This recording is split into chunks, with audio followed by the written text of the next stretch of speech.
Richie here, and this is my Feiyue FY03 Desert Buggy review, also known as the Desert Eagle 4x4 Desert Buggy. So what is there to like about this thing? Brushless 3800 kV motor, 40 amp ESC, and it's got 70 km/h top speed, or 43 miles an hour in real money. Speaking of real money, this is an absolute bargain at around about $125. Link to it below the video. Want to see how we got here? Keep watching. And as you'll see from the state of the car, I've got a little runtime test coming at the end of this video.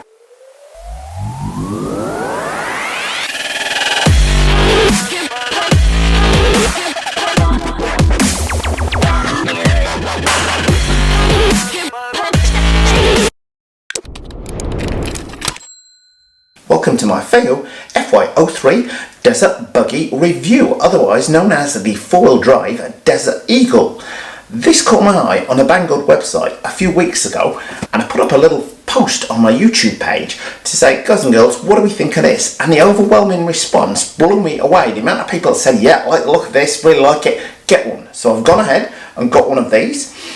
A lot going for it. First of all, it looks like an axial Yeti, both in appearance and the drivetrain on it. It's got independent front suspension, solid rear axle on there, but it's brushless. Now they quote a top speed of 70 km/h for this thing, which is around about 43 miles an hour. Now, I've seen Kev Talbot do a great review of this car. Now, Kev put the GPS on it and got just 18 miles an hour out of it on there, but that was on the stock 2S battery. However, like the WL Toys 144001, this thing also takes 3S, so I'm assuming we get close to that top speed of 43 miles an hour with a 3S pack, which yours truly does just happen to have to hand. So you will be seeing the car running anger in this video. It's also got a metal body to it, which gives it quite a unique look, and the transmitter on that thing is absolutely feature packed. Anyway, without more ado, let's get the box open. But if you like what you see today, there is a link to the car below the video. Well, red sticker on the outside of the box, the fingers crossed. I've actually got the red one that I've ordered, and in true Richie style it will probably be upside down. So what do we think? Red, black, it's got to be red. Yes! And that transmitter. First of all, you've got the throttle. You can adjust that by 50% and 70%. Whether that just adjusts the travel remains to be seen, but we'll play around with that outside. You've got not only steering trim on here, you've got steering dual rate as well, on-off switch on here, and you've got reversible steering on the top here. Steering wheel, hang on, Rich, where's the steering wheel? Well, the steering wheel pushes through so you can use it from either side.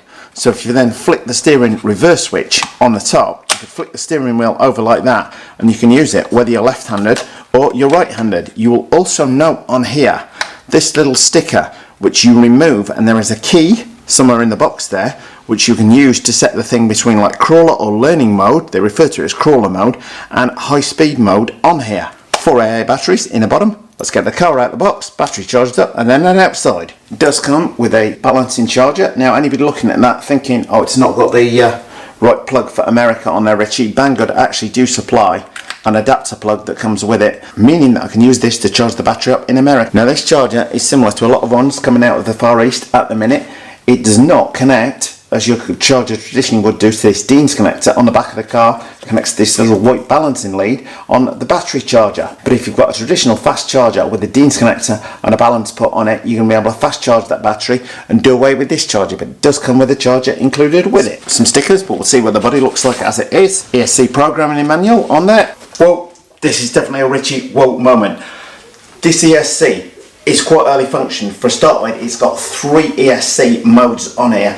Your conventional ones, plus a crawler mode on here. It has 4 initial brake settings on here, 4 maximum brake settings, and 8 drag brake settings on here, which means you are going to be able to use this thing to truly go out there crawling with. Not only that, it has a staggering 9 punch levels from soft to very aggressive. Are they going to give it a good turn of speed? Well, you do. The only downside is you're going to need to set the car apart to get access to that ESC to program it. But these little gears that it came with on here, they're not actually all the same size pinion as I suspect they might be, as they are with some of these cars. There are actually 2 different size pinions on here. So speed potential this thing has got is quite a lot. And I will say, you're getting a lot of bang for your buck. Yours for around about $125. Brushless, 1/12 scale, 125 bucks. And if it does 43 miles an hour, well, at that price point, that's surely got to have some of the big boys out there rattled. Because to my mind, if it does what it says on the lead, It's a bit of a bargain. Full instruction manual. I'll have a quick read through that in a minute, but first the car. Well, I have to say, it's quite well packaged, which is always a good sign. Not only have they shifted the spare wheel at the front to protect it in transit on there, I put a bolt spare wheel on the back there, both of the front wheels are actually cable tied in place to stop the suspension moving round and twisting from side to side in transit. Well, it is a full-size rear wheel, so if you ever had a problem with any existing ones, you can simply take this one off and replace it with those. Anyway, with that on, let me get the camera now. Let's have a look around this baby. So what do we think, guys and girls? Certainly got something of a hint of the Axle Yeti about it. There's a say independent front suspension and a solid rear axle on there. What do we think of that red colour? You can also get this in a blacky grey. It is a metal body all round. It's not plastic, so it's going to be able to take a fair few hits. Now those lights, are they LED lights? No, but they've got holes in the back of all of the buckets, so you could fit a lighting kit to these. So I'm sure that is available from the Banggood website. Anyway, starting at the front, what have we got? Well, first of all, we've got a nice front skid plate underneath there. Oh, metal combination, metal plastic drive shafts on that. As I say, it is 4-wheel drive. Checking out the suspension in there. I'll also look at the underside in a minute. As I said, fully metal bodied on it. On off switch on there, nice and easy to get to. And we do have a scale driver figure tucked away in there, but I'll pan round the other side in a second. Our rear mounted battery, say Dean's connector on there, which gives you a wide variety of options if you're going to fit a 3S pack in there. Tyre tread feels quite rubbery as opposed to plasticky, which is always a good sign, as on some of these cheaper buggies sometimes tyres can be a little too hard on there. Our solid rear axle underneath, definitely very much like a mini Axle Yeti. This is 1/12 as opposed to the 1/10 scale that the original Axle Yeti was. Now these shock absorbers are just friction shock absorbers, I believe. I will need to set them apart, so if you can fill them with oil. I've been saying for a while now, on these cheaper buggies, what I want to do is fit some proper oil-filled shocks to them. So I will do that with this buggy and get some on order, because I have a good feeling about this thing. And just zooming in here so we can see our semi-scale driver figure on there. Now moving on from that scale driver, well, we got the shock absorbers and springs at the back there. You're wondering, where the hell are the front ones, Richie? Well, if we zoom right in under there, you can see the cantilever design where they're sitting back flush underneath the front on here, which gives extra clearance and keeps that body a little bit smoother looking at the front. Very neat feature indeed. Anyway, let's have a look underneath this thing. Back from the front, we have front skid plate on here, our A-arms, which are nicely triangulated, which keeps the weight down but adds strength into the car. And as I say, if you see through there, we've got those metal half and half metal plastic drive shafts on here, which will help cope with that brushless power. Nice smooth plastic under tray. Moving on back down the car, central rear drive shaft, traditional 4-link setup going back to that solid rear axle. And a cage on there, you've got 4 bracing points along the front. The whole thing has a very sturdy feel to it indeed. Probably weighs about maybe 2.5–3 pounds in weight, but it's a decent sized weight to it. It doesn't feel too light, too plasticky on there, but with that metal body to it and a plastic on there, feels pretty tough to say the least, I have to say. Now that is where you can maybe see the shocks on there bouncing back up, because we've not got any oil in those back shocks or the front ones on there, but I am going to measure them up and get some on order, because I've got, as I say, got a good feeling about this car. Anyway, going to remove the battery from the back, get this thing on charge. Let's take it for a quick spin out. Speaking of that battery, comes with a 1500 milliamp 2S pack. Whilst the stock pack is quite flat, you've actually got quite a decent sized battery tray in there, both horizontally and vertically in that direction on here. So, and to show you that, we've certainly got enough space to squeeze in my 1500 milliamp 3S pack in there. So I'm going to hold it down because the stock battery strap won't go over the top of that, but somebody has to helpfully put slots in the bottom of it, so I'm going to be able to put a Velcro strap over the top of my 3S LiPo and hold that down. Now, as far as the electronics goes, I've shown you just about as much as I can on there, because everything is sealed away, completely sealed under tray on there. There's not a lot of crud getting in or access from the sides on there at all. Nothing even really accessed from the back on there, so all the electronics should be nice and securely protected in there.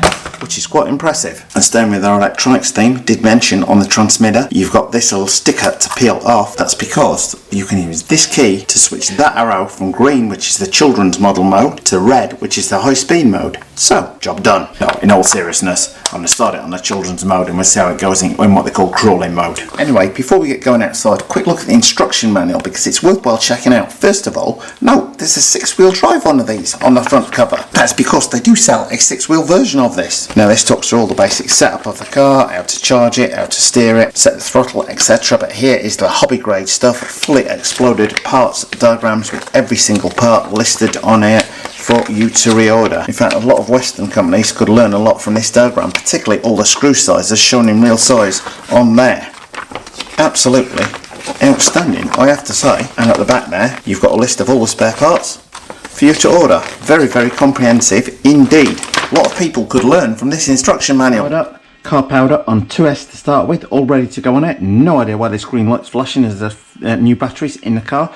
That steering dual rate, I've got it turned right down at the minute, so you've got nominal angle on there. So if you're going outside much faster, so on 3S at that 43 miles an hour, I guess you're going to want to turn that right down. But if you turn it right up, if you've got this in crawling mode, then you can get a lot more lock on the steering on there.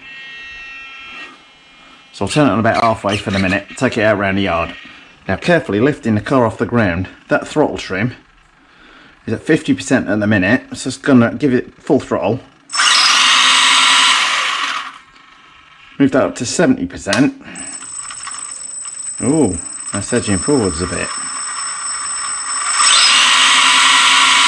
Now that quick demo shows me that this is not switching from 50% power to 70% power, it's the level of travel on the throttle switch, much the same as the Traxxas ones do. Just remember guys, if you like what you see today, don't forget to subscribe. Now with it on a kiddie mode, full throttle. That's still got quite a bit of punch on there. This is on 2S. Let's give it another go. That's not bad pickup at all. Speed test on both 2S and 3S later on this week. Anyway, let's put that key in, turn the wick up onto the adult mode. Full throttle in adult mode. Oh man, that's a lot more lively. Now, those shocks I can tell are maybe letting it down from the outset there. I could see it jumping around a bit on the full throttle on there. And that's definitely down to those shocks. So full throttle again on 2S. Yeah, I can agree with that. Maybe 18 miles an hour top speed that Kevin got out of it. But if it's doing that on 2S, then on 3S, it's going to be very lively indeed. On you, still got enough power to flick that back end out. It's quite greasy out here. It is raining a little bit, hopefully that's not getting on the camera. But anyway, see how we get on over the grass. Now this is maybe where those shocks, yeah, down over the grass. Woo! I was not expecting that. Not expecting it to have enough power to wheelie, but 3,800 kV brushless, I suppose it's going to. This is where oil-filled shocks would definitely be helping out, because it is quite bumpy, my grass, I have to say. It's not ultra smooth.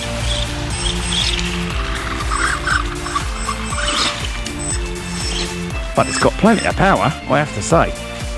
Now, probably do want that steering dual rate turned right up actually. Yeah, that's better. And I will try on a full-on crawling mode session another day. I just want to take it out for a quick blast around the yard today. See how it gets on. So, how does it handle a bit of air? Well, not bad at all. The brakes are pretty good on the wet grass as well. Steering radius is pretty good actually. When you got that steering dual rate turn right up. Super slippy out here today. It's just been raining, so it's got that greasy feel to it. Well, first impressions of the Brushless Desert Eagle buggy. It ticks a lot of boxes for me at this particular price point. I think the performance of 18 miles an hour Kevin got out of it, probably spot on the money on there. Bear in mind, it comes with two other pinions to fit to this car. So I need to take it apart and look at the existing one to see if they're going to make it faster, slower, because it's also got a crawling mode on here. As I said, the ESC fully programmable. It's got 8 different drag brake settings, which clearly indicates this thing can be set up for crawling as well. Indeed, one of the 3 modes it's got on the ESC is specifically a crawler mode, so I assume that's got some drag brake in there as standard, but we'll be testing that out later on in the week, as I will be doing a full-on GPS speed test on a stock 2S pack, and then we might 3S pack on board. I will also try and take the body off and have a look at that ESC, play around with the different punch level settings and see just how much fun we can have this thing. And I can testify that having been out in the rain with it, it seems reasonably waterproof on there. No electrical issues today, but then everything is tucked away within that bodywork. I have to say, first impressions are, I'm quite liking the look of this and glad I went for this one. As I say, posted it online, quite a few of you said, yeah, go for it, Rich. So I'm pleased to have got this one in. So I'm certainly going to put this through its paces over the coming few days. So if you don't want to miss those upcoming tests, and I will be taking this on some dirt and down some jumps, then don't forget to subscribe. Thanks for watching. Well, thumbs up if you like this video, guys. Post any comments you might have in the comment section below the video and hit the circle below to subscribe. And if you do hit the circle, don't forget to hit the bell.